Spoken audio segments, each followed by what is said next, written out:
ونستعينه ونستغفره ونعوذ بالله من شرور أنفسنا وسيئات أعمالنا من يهده الله فلا مضل له ومن يضلل فلا هادي له ونشهد أن لا إله إلا الله وحده لا شريك له ونشهد أن محمدا عبده ورسوله من يطع الله ورسوله فقد رشد واهتدى ومن يعص الله ورسوله فقد ضل وغوى أما بعد فإن أصدق الكلام كلام الله وخير الهدي هدي محمد صلى الله عليه وسلم وشر الأمور محدثاتها وكل محدثة بدعة وكل بدعة ضلالة وكل ضلالة في النار.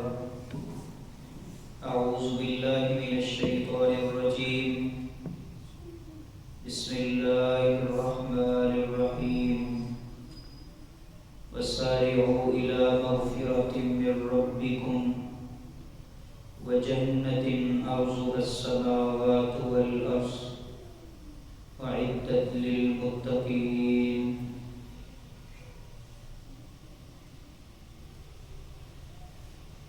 اللہ رب العزت کا بڑا ہی احسان ہے کہ اس خالق نے، اس مالک نے مجھے اور آپ کو ایک مزید موقع اپنی زندگیوں کو سنہرا بنانے کا عطا کیا ہے. سب سے عظیم وہ لوگ ہوتے ہیں جن کی زندگی کے اندر رمضان کی دولت آ جاتی ہے، لیکن ان خوش نصیبوں میں پھر عظیم وہ لوگ ہوتے ہیں جو اپنی زندگیوں کے اندر آنے والے ہر ایک رمضان سے بھرپور فائدہ اٹھاتے ہیں، اس کا احترام کرتے ہیں اور اپنی زندگی اسی رمضان پر آخر سمجھتے ہیں کہ شاید اس رمضان کے بعد میری زندگی نہیں ہے. جن کو احساس ہوتا ہے یہ کائنات کے عظیم لوگ ہوتے ہیں. دنیا کی زندگی کے اندر میرے اور آپ کے پاس کئی طرح کے مہمان آتے ہیں. جب مہمان ہمارے گھر میں آتے ہیں، خوشی بھی ہو، غمی بھی ہو، حالات کیسے بھی ہوں، دن ہو رات ہو، امیری ہو غریبی ہو، صحت ہو بیماری ہو، حالات کیسے بھی ہوں، جب مہمان گھر میں آتے ہیں انسان اپنے دکھ کو بھول جاتا ہے، اپنے ہوش کو کھو بیٹھتا ہے اور چاہت یہ ہوتی ہے کہ میں نے اس مہمان کی مہمان نوازی کا، خاطرداری کا حق ادا کرنا ہے. آپ تو کشمیری لوگ ہیں اور آپ کی ثقافت بھی، مہمان نوازی بھی مشہور ہے. کئی علاقے اس طرح کے ہیں کہ جن کے گھر مہمان آ جائے 7 قسم کے کھانے پکتے ہیں. یہ کیا ہے؟ یہ ایک مہمان کا احترام ہے کہ ہمارے گھر میں مہمان آیا ہے، یہ ہمارے گھر سے اچھا تاثر لے کے جائے. لیکن اگر ہمیں کوئی اپنا عزیز یا کوئی عہدیدار، اس وقت کا حاکم یہ کہے کہ میرا مہمان آ رہا ہے اور آپ نے اس مہمان کی خاطرداری کرنی ہے، مہمان نوازی کرنی ہے اور کسی قسم کی شکایت کا موقع نہ ملے، بس اس کی یہ بات ہماری زندگی کے ہر حالات کو ختم کر دیتی ہے اور ہماری بڑھ چڑھ کے یہی چاہت اور کوشش ہوتی ہے کہ میں ایسی خدمت کروں، ایسی مہمان نوازی کروں کہ یہ شخص شکایت کا موقع نہ دے۔ لیکن میرے دوستوں، میرے بھائیوں، جب مہمان گھر میں آتا ہے سب سے پہلا ہم اس کا کیا کرتے ہیں؟ استقبال کرتے ہیں۔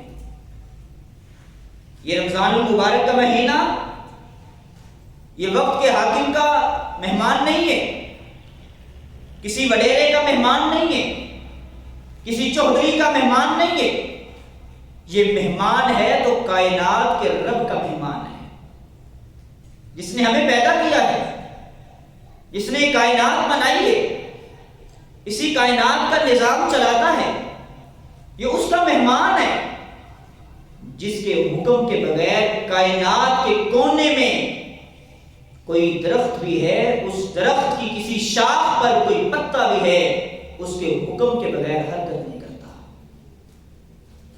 یہ اس شخصیت کا، اس ذات کا مہمان ہے۔ سب سے پہلی ہماری ذمہ داری یہ ہے کہ ہم نے اس مہمان کا استقبال کرنا ہے۔ استقبال کیسے کرنا ہے؟ دنیا کی زندگی میں ہمارے مہمان آتے ہیں، ہم ان کا استقبال کرتے ہیں خندہ پیشانی کے ساتھ، بڑے چوڑے سینے کے ساتھ، کہ کہیں میرے چہرے پہ پریشانی کے آثار ہوں اور میں اس کا استقبال کر رہا ہوں، یہ محسوس نہ کر جائے کہ شاید میرے آنے سے یہ خوش نہیں ہے۔ چلے ہمیں دنیا کائنات کی تکلیف آئی ہو، لیکن ہم مصنوعی مسکراہٹ کے ساتھ اسے ملتے ہیں۔ یہ اللہ کا مہمان ہے۔ ہماری ذمہ داری یہ ہے، ہم نے خندہ پیشانی کے ساتھ اس کا استقبال کرنا ہے۔ رمضان کا استقبال کس طرح کرنا ہے؟ چوڑے سینے کے ساتھ کس طرح کرنا ہے؟ خندہ پیشانی کیا ہے؟ اس کی خندہ پیشانی یہ ہے کہ انسان کا دل کائنات کی ہر غلاظت سے پاک ہونا چاہیے۔ رمضان داخل ہو ہماری زندگیوں میں، ہمارے دلوں کے اندر کائنات کی کوئی غلاظت نہیں ہونی چاہیے۔ نفرت کی صورت میں، حسد کی صورت میں، بغض، عداوت، کینے کی صورت میں ہمارے دلوں کے اندر یہ زنگ نہیں ہونے چاہیے۔ میرے دوستوں، میرے بھائیوں، اگر یہی رویہ جو ہمارا غیر رمضان میں ہے، رمضان سے پہلے ہے، رمضان کے بعد ہے، رمضان میں بھی ہوا، دلوں کے اندر وہی کھوٹ ہے، وہی نفاق ہے، وہی قدورتیں ہیں، وہی کرواہٹیں ہیں، وہی نفرت، وہی حسد، وہی دنیا کی غلاظتیں ہیں، یاد رکھیں ہمیں کوئی بھی عبادت فائدہ نہیں دے گی۔ آج ہم نے اپنے ہی رشتہ داروں کے بارے دلوں کے اندر کیا کچھ نہیں پالا ہوا۔ سگا بھائی ہے، ایک ماں سے پیدا ہوا ہے، لیکن دلوں کے اندر ایسی دوریاں ہیں، دلوں کے اندر ایسی قدورتیں آ چکی ہیں، اپنے بھائی کو یہ برداشت نہیں کرتا۔ اب یہ شخص لاکھوں خرچ کر دے، مسکینوں پہ لاکھوں بہا دے، اس کے کیا فائدے؟ اس کے دلوں کے اندر زنگ آ چکا ہے، دلوں کے اندر غلاظت ہے، دل پاک ہی نہیں ہے۔ رمضان کا استقبال اس نے اچھے طریقے سے کیا ہی نہیں ہے، رمضان اس کو فائدہ کیا دے گا؟ قربان جائیں، سنن ابی داؤد کے اندر روایت ہے، نبی علیہ السلام فرماتے ہیں کہ اللہ رب العزت کے سامنے کائنات کے ہر ایک شخص کا نامہ اعمال پیش کیا جاتا ہے۔ ہر ایک شخص کی فائل اللہ کے سامنے پیش کی جاتی ہے۔ اللہ رب العزت ہر ایک شخص کے نامہ اعمال کو دیکھتا ہے، ہر ایک شخص کی فائل کو، ہر ایک کے رجسٹر کو دیکھتا ہے۔ اس نے یہ بھی کی ہے، یہ بھی کی ہے، یہ بھی کی ہے، لیکن دو قسم کے لوگ اس طرح کے ہیں، اللہ ان کی فائل کو دیکھنا نہیں چاہتا۔ اس شخص سے بڑھ کر کوئی بدبخت ہو سکتا ہے؟ اس سے بڑھ کر کوئی بد نصیب ہو سکتا ہے جس کو اللہ دیکھنا نہیں چاہتا؟ اس کو ہی نہیں، اس کی فائل کو اللہ دیکھنا ہی نہیں چاہتا۔ نبی علیہ السلام فرماتے ہیں جب تک وہ دو شخص اپنے اپنے جرم سے توبہ نہ کر لیں، اپنی اصلاح نہ کر لیں، اللہ کبھی بھی ان کی فائل کو نہیں دیکھے گا۔ پہلا کون سا شخص ہے؟ دونوں کا تعلق انسان کے دل کے ساتھ ہے۔ پہلا وہ شخص ہے جس شخص کے دل کے اندر شرک جیسی غلاظت آ چکی ہے، بھلے وہ زیادہ ہو، پہاڑوں کی صورت میں ہو، بھلے وہ ایک ذرے کے برابر ہو، شرک کی غلاظت آئی، اللہ رب العزت اس کو دیکھنا تو کیا، اس کے رجسٹر کو، اس کے نام اعمال کو دیکھنے پسند نہیں کرتا۔ آج ہمیں کوئی کام ہو، سرکاری سطح پہ کوئی افسر ہماری فائل نہ دیکھے، ہم کیا کچھ نہیں کرتے، رشوت دیتے ہیں، پتہ نہیں کیا کچھ کر جاتے ہیں، کیوں؟ ہماری یہ فائل دیکھ لے۔ ایک شخص کی افسر فائل نہیں دیکھتا، ایک شخص کی فائل آپ نہیں دیکھتے، میں نہیں دیکھتا، اس شخص سے بڑا بدنصیب کون ہے جس کی فائل اللہ نہیں دیکھتا؟ اور دوسرا انسان کون ہے؟ جس شخص کے دل کے اندر اپنے بھائی کے بارے بغض ہے، سالوں سال گزر گئے، مہینے گزر گئے، ہفتے گزر گئے، دن گزر گئے، اس نے کبھی اپنے بھائی کی فکر نہیں کی، وہ کس تکلیف میں ہے، وہ کس پریشانی میں ہے، اس نے کبھی اس کی فکر نہیں کی۔ اس شخص کی فائل کو اللہ دیکھ کے کیا کرے گا؟ دلوں کے اندر تو حسد ہے، دلوں کے اندر شرک کی غلاظت ہے، اور یاد رکھیں دلوں کے اندر اگر شرک کی غلاظت ہے، سب سے پہلے یہ سمجھ لیں شرک کیا ہے۔ شرک یہ ہے جو اللہ کی صفات ہے، ان صفات میں سے کوئی ایک صفت بھی کسی انسان کے لیے مان لینا۔ یہ صفت اللہ کی بھی ہے، ہاں اللہ کے ساتھ ساتھ یہ صفت فلاں کی بھی ہے، اللہ یہ کام کرتا ہے، ہاں فلاں بزرگ، فلاں ہستی، فلاں بھی، فلاں گدی بھی ایسی ہے جو بھی یہ کام کرتی ہے۔ اولاد اللہ دیتا ہے، لیکن کوئی بات نہیں، اگر اللہ نہیں دے رہا، فلاں کے دربار پہ چلے جاؤ، چڑھاوا چڑھاؤ، اولاد آ جائے گی۔ یہ شرک ہے۔ اور جس شخص کے عقیدے میں، جس کے دل میں ایک ذرے کے برابر بھی شرک کی ملاوٹ ہے، وہ دنیا کائنات کی ساری دولتیں بہا دے، اللہ اس کو ایک ذرے کے برابر بھی فائدہ نہیں دے گا۔ عبداللہ بن جدعان کو پڑھیں، کون تھا؟ میں کہتا ہوں کائنات کے اندر عبداللہ بن جدعان سے بڑھ کر کوئی سخی نہیں آیا۔ اس نے اتنی سخاوت کی، بیان سے باہر ہے۔ مکے کے اندر لوہاریوں کی بہت بڑی ٹیم کے ذریعے اس نے ایک دیگ بنوائی تھی، جس دیگ کے اندر 24 گھنٹے سالن تیار رہتا تھا۔ مکے والوں کے لیے اعلان تھا، دن ہو، رات ہو، شام ہو، صبح ہو، آندھی ہو، طوفان ہو، خوشی ہو، غمی ہو، اگر تمہیں کچھ چاہیے میرے دروازے پہ آنا ہے۔ حاجیوں کے ساتھ ایسی خدمت کرتا، ان کی ایسی خاطرداری کرتا، آج تاریخ بھری پڑی ہے، لاکھوں نہیں، اربوں نہیں، کروڑوں خرچ کر دیے، لیکن سید عائشہ ایک دن نبی علیہ السلام سے پوچھتی ہیں، اللہ کے نبی عبداللہ بن جدعان کی سخاوت کا کیا بنے گا؟ نبی علیہ السلام نے فرمایا، عائشہ قیامت کے دن عبداللہ بن جدعان کو اس کی سخاوت ایک چھوٹے سے تنکے کے برابر بھی فائدہ نہیں دے گی۔ وجہ کیا ہے؟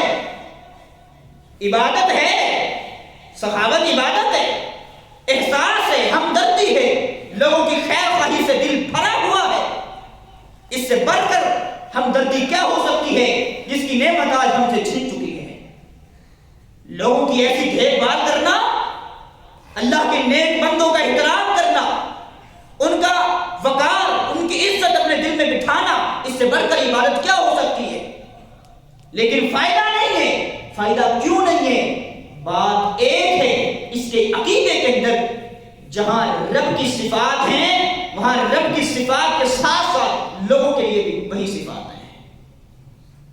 اللہ یہ کام کرتا ہے، ہاں مخلوق کے اندر بھی کچھ ایسی ہستیاں ہیں، اگر اللہ کو پکارا جائے، جہاں بھی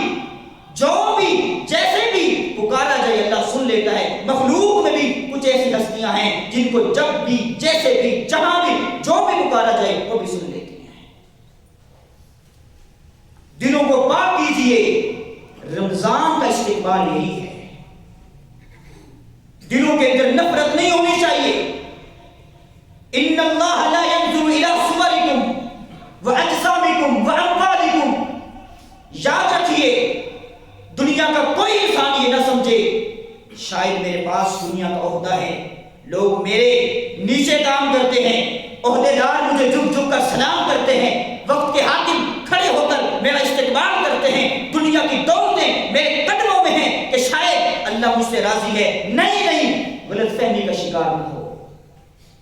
اللہ مال کو نہیں دیکھتا، لوگوں کی کثرت کو نہیں دیکھتا، انسان کی جسامت کو نہیں دیکھتا، انسان کے حسن کو نہیں دیکھتا، اس کے شباب کو، اس کی طاقت کو نہیں دیکھتا.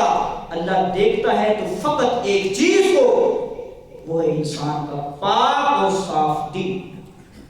دل پاک ہے، دل صاف ہے، کینے سے، بغض سے، عداوت سے، حسد سے، دنیا کی ہر غلاظت سے پاک ہے. وہ سمجھ لے کہ شاید اللہ مجھ سے ناراض ہے، اللہ مجھ سے راضی ہے.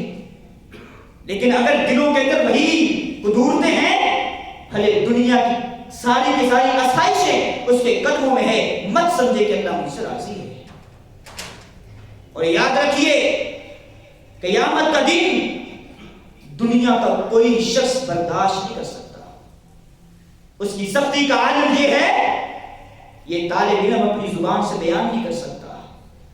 ہر ایک شخص آج باپ کو بھول چکا ہے، ماں کو بھول چکا ہے، دنیا کے ہر رشتے کو اس نے پھینک دیا ہے. اے اللہ کائنات کی ہر دولت لے لے، مجھ سے ہر رشتہ لے لے، آج مجھے بچا لے. رب نفسی رب نفسی کی پکار ہر ایک شخص کے اندر ہوگی. لیکن یاد رکھیں اللہ نے اس دن کی ہلاکت سے بچنے کا ایک ذریعہ بتایا ہے. یوم لا ينفع مال ولا بنون. دنیا کے اندر انسان بڑا فخر کرتا ہے، میرے بیٹے ہیں، ذرا تو میری طرف تیری آنکھ سے دیکھ تو صحیح، تیرا حشر نہ کرتے ہیں. انسان اپنے بیٹوں پہ فخر کرتا ہے، لیکن اللہ فرماتے ہیں قیامت کے دن یہ فائدہ نہیں دے گی، یہ تو بھول جائے گی. باپ کون تھا؟ آج ہمارے پاس باپ کے لیے کچھ نہیں ہے. اور انسان دنیا کے اندر فخر کرتا ہے اپنے مال پہ. اگر قیامت کے دن یہ پھنس گیا پھر پوری کی پوری کائنات سونے کی بھر کے بھی رب کے سامنے پیش کر دے، اللہ کی قسم اپنے آپ کو بچا نہیں سکتا. یوم لا ينفع مال ولا بنون. قیامت کے دن نہ بیٹے کام آئیں گے، نہ انسان کا مال کام آئے گا.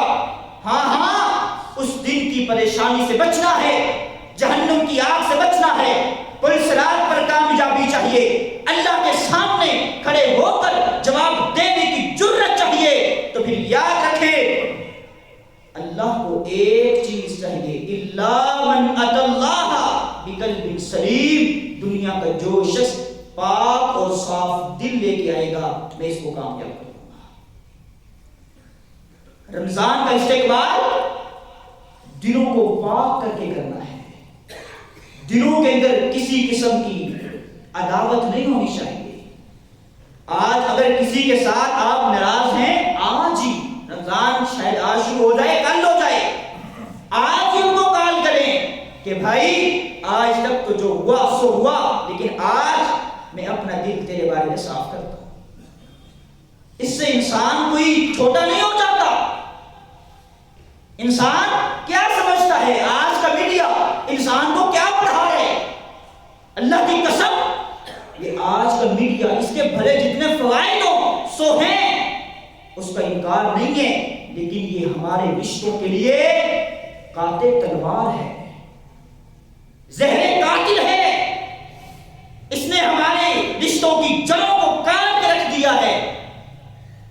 ماں بیٹی سے دور ہے، بیٹا ماں سے محبت نہیں کرتا، ایک گھر میں رہتا ہے، باپ کو بیٹے سے محبت نہیں ملتی، بیٹا اپنی دنیا میں مگن ہے، اس کے ہاتھ کے اندر پوری دنیا ہے، اس کو باپ کی فکر نہیں، اس کو ماں باپ کی فکر نہیں، رشتوں کا تمیز نہیں ہے. وہ جب چاہتا ہے ماں باپ کی بے ادبی کرتا ہے، اصل یہ سارا معاملہ ہمارے سوشل میڈیا نے کیا ہے۔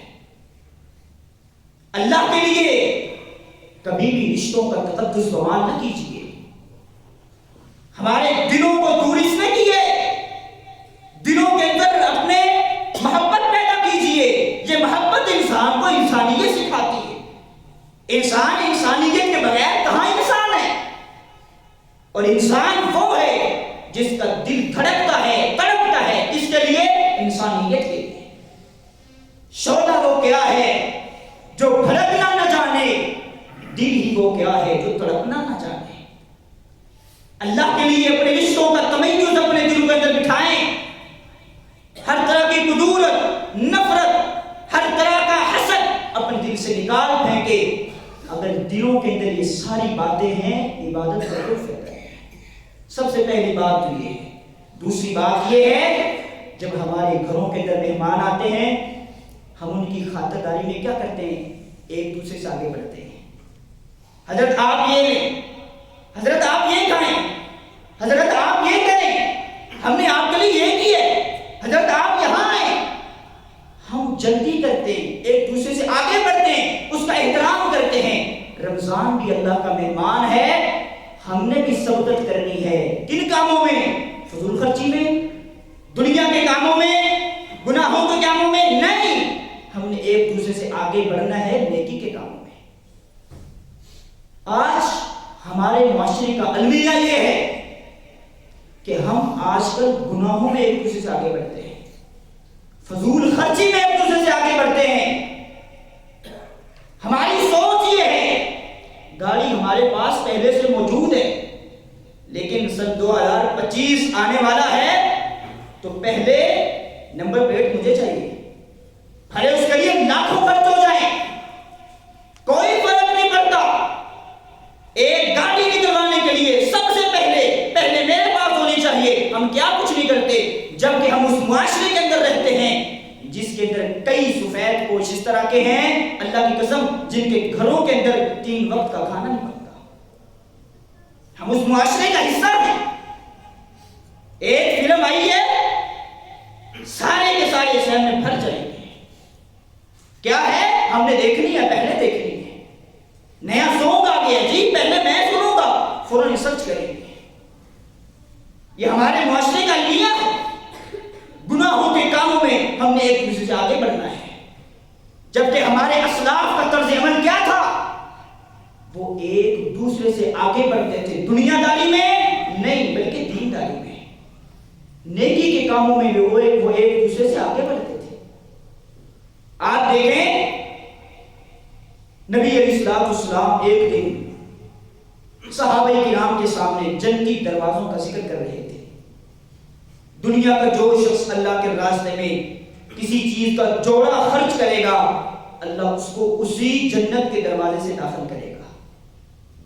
اگر کوئی روزہ رکھتا ہے، اس کو باب الصیام سے، باب الریان سے داخل کیا جائے گا۔ اگر کوئی جہاد کرتا ہے، اسے باب الجہاد سے داخل کیا جائے گا۔ باب الصلاۃ سے نمازی کو داخل کیا جائے گا۔ نبی علیہ السلام جنتی دروازوں کا ذکر کر رہے ہیں۔ سیدنا ابوبکر صدیق کہتے ہیں، اللہ کے نبی، ٹھیک ہے جنت میں جانا اعزاز کی بات ہے، خوش بخت انسان ہی ہوگا جو جنت میں جائے گا، لیکن کیا خوش قسمت کوئی ایسا بھی ہوگا جس کو جنت کے 7 دروازوں سے آواز، 8 دروازوں سے آواز آئے گی کہ آپ یہاں سے آئیں؟ یہ بھی ایک اعزاز کی بات ہے۔ مہمان آتے ہیں، وہ خالی کرسی دے کر کے بیٹھ جاتے ہیں، لیکن کچھ خاص مہمان اس طرح کے ہوتے ہیں جن کے لیے کرسیاں خالی کی جاتی ہیں۔ حضرت آپ یہاں آئیں، ایک عزت ہے، ایک احترام ہے۔ اللہ کے نبی، جنت میں عظیم لوگ جائیں گے، ٹھیک ہے، لیکن کوئی ایسا خوش قسمت بھی ہوگا جس کو جنت کے 8 دروازے سے آواز آئے گی، آپ یہاں سے آئیں، باب الصلاۃ سے یہاں سے آئیں، باب الصیام سے یہاں سے آئیں۔ نبی علیہ السلام فرماتے ہیں، نعم، جی ہاں، بل ارجو ان تکون منہم، اے ابوبکر، جی ہاں، ایسے لوگ ہوں گے جن کو جنت کے 8 دروازوں سے آواز آئے گی، آپ یہاں سے آئیں، لیکن مجھے امید ہے ابوبکر تو بھی ان لوگوں میں سے ہے۔ یہ اعزاز ان کو کیوں ملا تھا؟ یہ ایک شرف ہے، کیوں ملا تھا؟ بات ایک تھی، وہ ایک دوسرے سے نیکی میں آگے بڑھتے تھے۔ ابو بکر صدیق سے کون آگے بڑھ سکتا ہے؟ نبی علیہ السلام رات کا وقت ہے، گشت کر رہے ہیں، ابو بکر کے ساتھ ہیں، عمر بن خطاب بھی ساتھ ہیں۔ نبی علیہ السلام ایک گھرانے کے پاس سے گزرے، صحابہ کرام کا چکر لگا رہے تھے کہ کون کون تہجد پڑھتا ہے۔ سیدنا عبداللہ بن مسعود رضی اللہ تعالی عنہ تلاوت کر رہے ہیں تہجد کے اندر، اور عبداللہ بن مسعود قرآن پڑھے۔ نبی علیہ السلام نے فرمایا تھا دنیا کا جو شخص قرآن پڑھنا چاہتا ہے عبداللہ بن مسعود کے لہجے میں قرآن پڑھا کرے۔ ایسا عظیم قرآن پڑھتے تھے۔ نبی علیہ السلام نے فرمایا سل تؤتا، اے عبداللہ آج جو مانگنا ہے مانگ لو، تؤتا، جو مانگو گے اللہ عطا کر دے گا۔ یہ بات کن کے اندر ہو رہی ہے؟ ابو بکر، عمر، نبی علیہ السلام، یہ تینوں شخصیات ہیں۔ عبداللہ بن مسعود کو اس بات کا نہیں پتا۔ صبح کا وقت ہے، ابھی خوشی کی بات ہے، نیکی کی بات ہے، ایک شخص کی عزت افزائی ہوئی ہے، اب یہ چاہت یہ ہے کہ میں سب سے پہلے اس کو بتاؤں۔ عمر بن خطاب کہتے ہیں میں نے فجر کی اذان کا انتظار کیا کہ ظاہر سی بات ہے فجر سے پہلے جانا مناسب نہیں ہے، تو فجر کی اذان ہوگی، عبداللہ بن مسعود کے پاس جاؤں گا اور نبی علیہ السلام کی خوشخبری سناؤں گا۔ عبداللہ تیرے بارے نبی علیہ السلام نے آج یہ بات کہی ہے۔ فجر کا وقت ہوا، عمر بن خطاب رضی اللہ تعالی عنہ عبداللہ بن مسعود کے دروازے پہ چلے گئے۔ عبداللہ تجھے پتا ہے آج نبی علیہ السلام نے تیرے بارے ایک عظیم بات کہی ہے۔ عمر کیا کہا ہے؟ نبی علیہ السلام نے فرمایا ہے دنیا کا جو شخص قرآن پڑھنا چاہتا ہے عبداللہ بن مسعود کے لہجے میں قرآن پڑھا کرے۔ عبداللہ بن مسعود کہتے ہیں عمر بات تو ٹھیک ہے لیکن یہ خبر مجھے پہلے پہنچ چکی ہے۔ عمر بن خطاب نے کہا پہلے پہنچ چکی ہے، آپ کو کس نے بتایا؟ عبداللہ بن مسعود کہتے ہیں آپ سے پہلے ابو بکر مجھے بتا چکے ہیں۔ نیکی میں ایک دوسرے سے آگے بڑھنا ہے، یہ نہیں ہے اس نے کوٹھی بنائی ہے تو میں نے ڈبل بنانی ہے، اس نے چھوٹی کار لی ہے تو میں نے لینڈ کروزر لینی ہے۔ ہماری سوچ یہ ہے لیکن ان کی سوچ کیا ہے، فرق آپ خود ملاحظہ کر لیں۔ ایک دوسرے میں یہ دیکھنا ہے کہ نیکی میں کون آگے بڑھتا ہے۔ یہی رمضان کا استقبال ہے۔ نبی علیہ السلام نے صحابہ کرام سے کہا میرے صحابہ من جہز جیش العسرۃ فلہ الجنہ، اللہ نے حکم دیا ہے کہ سفر کرنا ہے، سفر بہت لمبا ہے، مصیبتوں سے بھرا ہوا ہے لیکن زیادہ راہ نہیں ہے۔ میرے صحابہ تم میں سے جو شخص آج اللہ کے راستے میں خرچ کرے گا میں محمد صلی اللہ علیہ وسلم اس کو جنت کی ضمانت دیتا ہوں۔ قربان جائیں یہ خوشخبری سب صحابہ نے سنی، پھر کیا تھا؟ اپنے اپنے گھروں کا رخ کیا، صحابہ کے گھروں میں جو تھا لے آئے۔ سامان عمر بن خطاب لے کے آ رہے ہیں، اتنا سامان۔ نبی علیہ السلام نے پوچھا عمر گھر میں کیا چھوڑا ہے؟ آپ اس جملے پر غور کریں، ہماری کیفیت کیا ہے اور صحابہ کی کیفیت کیا تھی۔ ہم جب اللہ کے راستے میں خرچ کرتے ہیں نا، سوچ یہ ہوتی ہے کہ اپنے مال میں سے کچھ دینا ہے، اپنے مال میں سے کچھ دینا ہے، لیکن صحابہ کی یہ سوچ نہیں تھی۔ نبی علیہ السلام نے عمر بن خطاب سے جو سوال کیا ہے نا، عمر گھر میں کیا چھوڑا ہے، اس کا معنی یہ ہے صحابہ کے اندر کچھ کا رواج نہیں تھا، ان کے اندر رواج تھا کہ گھر میں کیا بچا ہے۔ سبھی اللہ کے راستے میں خرچ کر دینا ہے، گھر میں تو گنی چنی باتیں اور گنی چنا سامان ہی بچا ہوا ہے۔ عمر بن خطاب نے کہا اللہ کے نبی میں نے 50% گھر میں چھوڑ دیا ہے، 50% آپ کے قدموں میں ہے۔ 50%، یہ بات بتانی بھی آسان ہے، سننی بھی آسان ہے۔ جب عمل کی باری آتی ہے نا لگ پتا جاتا ہے. سال میں اللہ نے ہم سے 50% کا مطالبہ نہیں کیا, 20% کا مطالبہ نہیں کیا, 10% کا نہیں کیا, فقط 2.5% کا کیا ہے. لیکن وہ بھی ہمیں موت نظر آتا ہے, کاروبار میں گھاٹا نظر آتا ہے.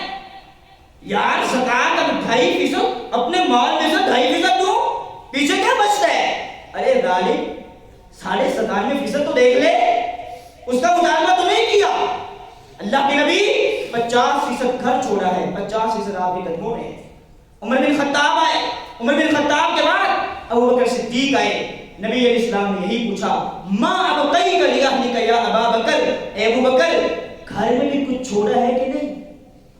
یہ نہیں ہے کہ گھر میں بھی گھر سے کچھ لے آئے ہو کہ نہیں, نہیں, گھر میں بھی کچھ چھوڑا ہے کہ نہیں؟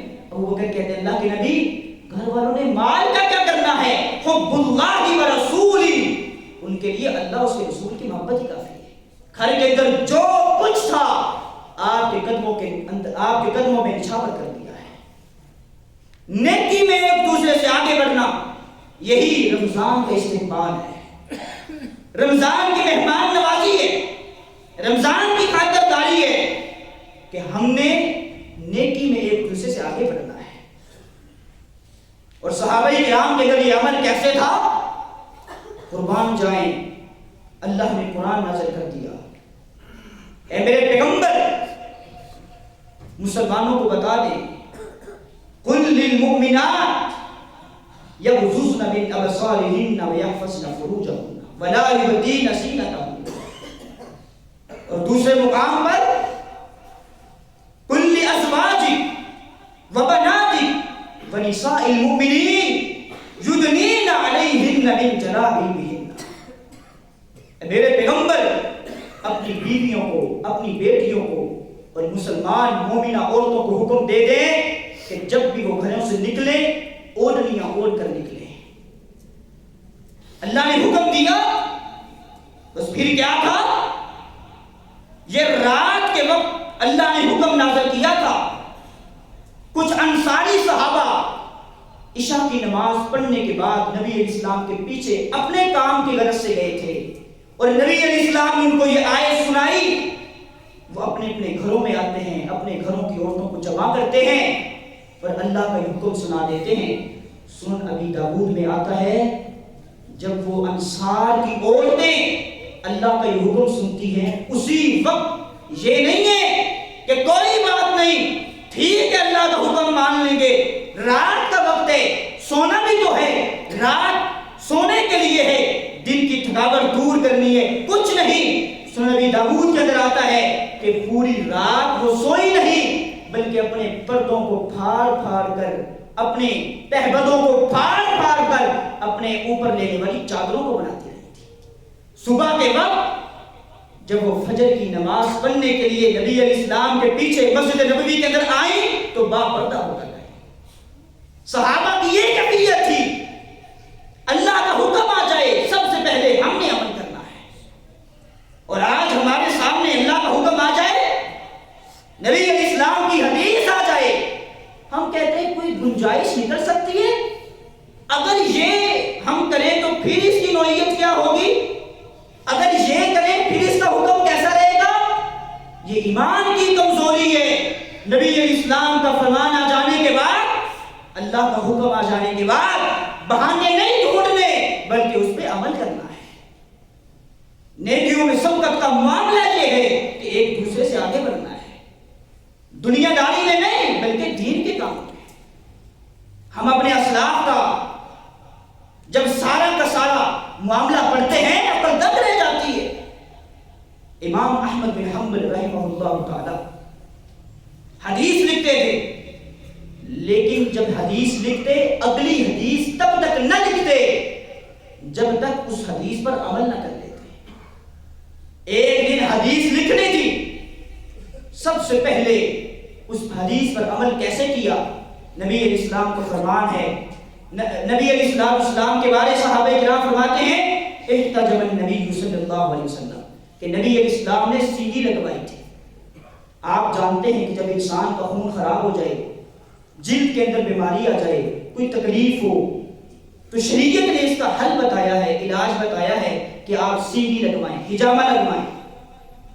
بڑے بزرگ لوگ جانتے ہیں کہ پہلے یہ کام حجام کرتے تھے۔ نبی علیہ السلام کا یہ فرمان، نبی علیہ السلام کی یہ سنت اب نظروں سے گزری ہے، اب لکھنا ہے، لیکن اصول یہ ہے تب تک نہیں لکھنا جب تک عمل نہ ہو۔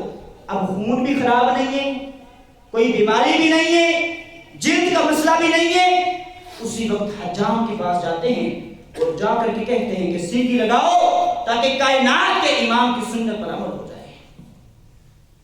یہ ہے نیکیوں میں ایک دوسرے سے آگے بڑھنا۔ رمضان کا استقبال سب سے پہلے اپنے دلوں کو صاف کرنا ہے، اور دوسری بات دلوں کو صاف فقط نہیں کرنا بلکہ نیکیوں میں بھی ایک دوسرے سے آگے بڑھنا ہے۔ اور تیسری بات یہ ہے کہ دنیا کے اندر جب ہمارا مہمان آتا ہے ہم اس کا کس قدر حیا کرتے ہیں، ہم اس کے سامنے کوئی ایسا عمل نہیں کرتے جس سے شخصیت میں فرق آئے، جس سے وہ ناراض ہو۔ یہی رمضان کا معاملہ ہے۔ رمضان کائنات کے سب سے مہمانوں میں سے سب سے عظیم مہمان ہے۔ ہم نے اس کی قدردانی یوں کرنی ہے کہ ہم نے اس کا حیا کرنا ہے۔ رمضان کا حیا کیسے کرنا ہے؟ رمضان کا حیا یہ ہے کہ رمضان کے اندر کوئی بھی گناہ نہیں کرنا۔ آج ہم دنیا والوں سے حیا کرتے ہیں کہ نہیں؟ ہمارے سامنے کوئی شخص کھڑا ہو ہم گناہ نہیں کرتے، کیوں؟ اس سے حیا آتی ہے، یہ دیکھے گا تو کیا سمجھے گا۔ لیکن جب ہم تنہائی میں جاتے ہیں، اپنی انفرادی کیفیت میں جاتے ہیں، دنیا کی نظروں سے اوجھل ہو جاتے ہیں، کوئی شخص ہمیں دیکھ نہیں رہا ہوتا، اس وقت ہم کیا کچھ نہیں کرتے، کیا کچھ نہیں کرتے، اللہ کی ہر حد کو توڑتے ہیں، لیکن کبھی دل کے اندر یہ خیال نہیں آیا دنیا نہیں دیکھ رہی، دنیا کی کوئی آنکھ نہیں دیکھ رہی، لیکن جس نے مجھے پیدا کیا ہے وہ تو مجھے دیکھ رہا ہے۔ لیکن ایک بات یاد رکھیں، دنیا کا جو شخص لوگوں کے سامنے تو گناہ نہیں کرتا، اس لیے لوگ کیا سمجھیں گے، لوگوں کی نظروں میں سے گر جاؤں گا، وہ اس لیے لوگوں کے سامنے گناہ نہیں کرتا، لیکن جب تنہائی میں جاتا ہے تو گناہ کرتا ہے، اللہ کی حدود کو توڑتا ہے، یاد رکھیں وہ اللہ کی نظروں میں سے گر جاتا ہے۔ کتنی تکلیف دہ بات ہے، ایک شخص میری نظروں سے گرے، آپ کی نظروں سے گرے، یار اس کے اندر پھر بھی کوئی خیر کی بات ہوگی، اس شخص سے بڑا بدبخت کون ہوگا جو اللہ کی نظروں سے گر جاتا ہے۔ ہم نے کبھی سوچا ہی نہیں، معصیت پہ معصیت، گناہ پہ گناہ کرتے چلے جا رہے ہیں، دل کو کبھی فرق نہیں پڑا، کبھی سوچا ہی نہیں ہے، گناہ کر لیا ہے۔ اللہ کی قسم، ایمان والا وہ ہوتا ہے گناہ ہو جانے کے بعد انسان کو دنیا کی لذت بھول جائے، سکون بھول جائے۔ اب انسان کی کیفیت یہ ہو کہ مجھے اس گناہ کی حالت میں موت نہ آ جائے، موت آ گئی بھی اللہ کے سامنے کس کیفیت میں جاؤں گا؟ قیامت کے دن پوری کائنات کے سامنے مجھے یہ کیفیت میں اٹھایا جائے گا۔ صحیح بخاری کے اندر آتا ہے، آج ہم اللہ نہ کرے اپنے کسی رشتہ دار کو گناہ کرتے ہوئے دیکھ لیں، مثال کے طور پہ بات کرنی تو نہیں چاہیے لیکن سمجھانے کے طور پہ ایک بات کر دیتا ہوں، اللہ نہ کرے اگر کوئی شخص اپنی بیوی کو کسی کے ساتھ دیکھتا ہے، اس کے ساتھ ناجائز تعلقات کو قائم کر لی، اور اس وقت انسان کی کیفیت کیا ہوگی، انسان کی غیرت کا لیول کیا ہوگا؟ انسان چھوڑ سکتا ہے؟ اسی وقت جان سے مار دے گا۔ اللہ نہ کرے اگر کوئی شخص اپنی بہن کو کسی کے ساتھ زنا کرتے ہوئے دیکھ لے، اس پہ تو قیامت ٹوٹ جائے گی، اس کے پلے کیا رہے گا؟ وہ تو کہے گا کہ آج کا دن دیکھنے سے پہلے مر کیوں نہیں گیا کہ یہ دن دیکھنا پڑ رہا ہے۔ لیکن صحیح بخاری کے اندر آتا ہے، سید عائشہ فرماتی ہیں، لوگوں نبی علیہ السلام نے فرمایا، یا امت محمد، اے امت محمد سن لو، دنیا کا کوئی شخص اللہ سے بڑھ کر غیرت والا نہیں ہے، دنیا کا کوئی شخص اللہ سے بڑھ کر غیرت والا نہیں، ما احد ابیض اللہ کی غیرت کا لیول یہ ہے، اور وہ اپنے کسی بندے کو، اپنی کسی بندی کو کسی کے ساتھ زنا کرتا ہوا دیکھ. جب انسان سب سے زیادہ کسی سے محبت کرتا ہے، اس کو اس حالت میں دیکھے برداشت نہیں کر سکتا. اللہ سے بڑھ کر ہم سے کوئی محبت نہیں کر سکتا. ماں اتنی محبت نہیں کرتی، باپ نہیں کرتا، بہن بھائی اتنی محبت نہیں کرتے جتنی محبت ہمارا رب ہم سے کرتا ہے. وہ ہمارے اس معاملے کو دیکھے. نبی علیہ السلام نے متنبع کر دیا، اللہ سے بڑھ کر کوئی غیرت والا نہیں ہے. اس وقت اللہ کیا دیکھے گا کہ میرا بندہ یہ کر رہا ہے. اور نبی علیہ السلام نے فرمایا یا امت محمد، اے امت محمد سن لو، لو تعلمون ما اعلم لضحكتم قليلا ولبكيتم كثيرا. اے لوگوں، اگر تم وہ جان لو، اس چیز کا تمہیں علم ہو جائے جس چیز کا علم مجھے ہے، تو تم ہنسنا کم کر دو، رونا زیادہ کر دو. پھر تمہیں ہنسنا نہ آئے، آج مجلس کے اندر بیٹھ کے طرح طرح کے کہہ کے پھر یہ نہ ہو، پھر تمہاری نوعیت ہی بدل جائے، پھر تمہاری کیفیت بدل جائے. اس لیے اللہ سے حیا کرنا ہے. اللہ سے حیا ہی رمضان سے حیا ہے. اللہ کی قسم، اگر کسی شخص کے دل کے اندر یہ فکر آ جائے میں نے رمضان کا حیا کرنا ہے، میں نے جرم نہیں کرنا، گناہ نہیں کرنا، معصیت نہیں کرنی، اللہ کی نظر سے نہیں گرنا، اس کے پلے کچھ بھی نہ ہو، اللہ کی قسم اسی فکر کی وجہ سے قیامت کے دن اللہ دنیا کے سامنے اس کو عزتوں سے نواز دے گا. نبی علیہ السلام نے اس شخص کا تذکرہ کیا تھا. نبی علیہ السلام نے فرمایا ایک شخص تھا جس نے زندگی کے اندر کوئی خیر کا کام کیا ہی نہیں تھا. گناہ ہی گناہ، معصیتیں ہیں، نافرمانیاں، اللہ کی حدود کو توڑا. جب اس کا وقت آخری اس کے قریب آتا ہے نا، موت سامنے ہے، اس نے اپنے بچوں کو بلایا.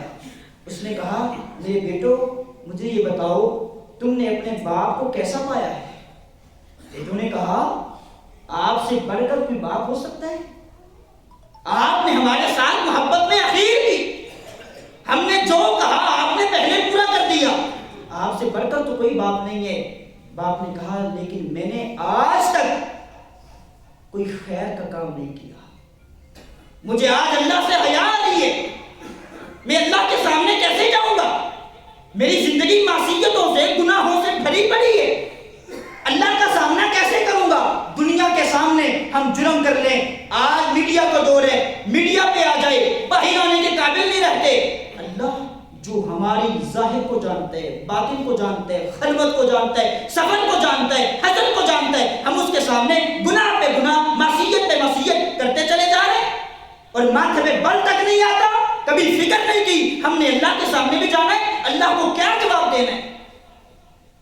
اس نے کہا میرے بیٹو آج اللہ سے مجھے حیا آ رہی ہے، اللہ کے سامنے کیسے جاؤں گا؟ تم ایک کام کرنا، جب میں مر جاؤں مجھے دفنانا نہ، مجھے جلا دینا، میری راکھ کو تم اکٹھا کر لینا. جب کوئی آندھی آئے، طوفان آئے، اس آندھی کے اندر میری راکھ کو تم بکھیر دینا، اڑا دینا. اللہ ہر چیز پر قادر ہے. نبی علیہ السلام نے فرمایا اللہ نے اس کی ساری راکھ کو جمع کر کے اپنے سامنے کھڑا کر دیا. اللہ نے پوچھا بتا تو نے یہ کام کیوں کیا تھا؟ جبکہ آنا تو نے میرے پاس ہی تھا، مجھ سے تو نہیں چھپ سکتا تھا. اس نے کہا اللہ مجھے تجھ سے حیا آتی تھی، ساری زندگی گناہ کیا، آج تیرے سامنے کس کیفیت میں جاؤں؟ اللہ نے فرمایا میرے فرشتوں اس کو جنت کے اندر داخل کر دو. اس کے اندر حیا آ چکی ہے، رب کی حیا. دنیا والوں سے حیا تو ہے، دنیا والوں سے ہم حیا کرتے ہیں، دنیا والوں کی فکر کرتے ہیں لوگ کیا کہیں گے. اس لوگ کیا کہنے نے ہمارا بیڑا گرک کر کے رکھ دیا ہے، ہمیں فکر ہی نہیں کہ اللہ کیا کہے گا. اس لیے رمضان کا استقبال دلوں کو صاف کرنا ہے، نیکیوں میں آگے بڑھنا ہے اور رمضان کا حیا کرنا ہے.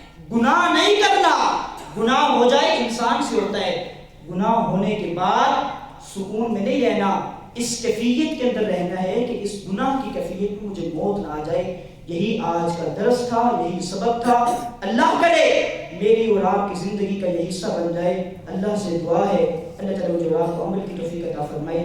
اقول قولی ھذا وآخر دعوانا الحمد للہ رب العالمین.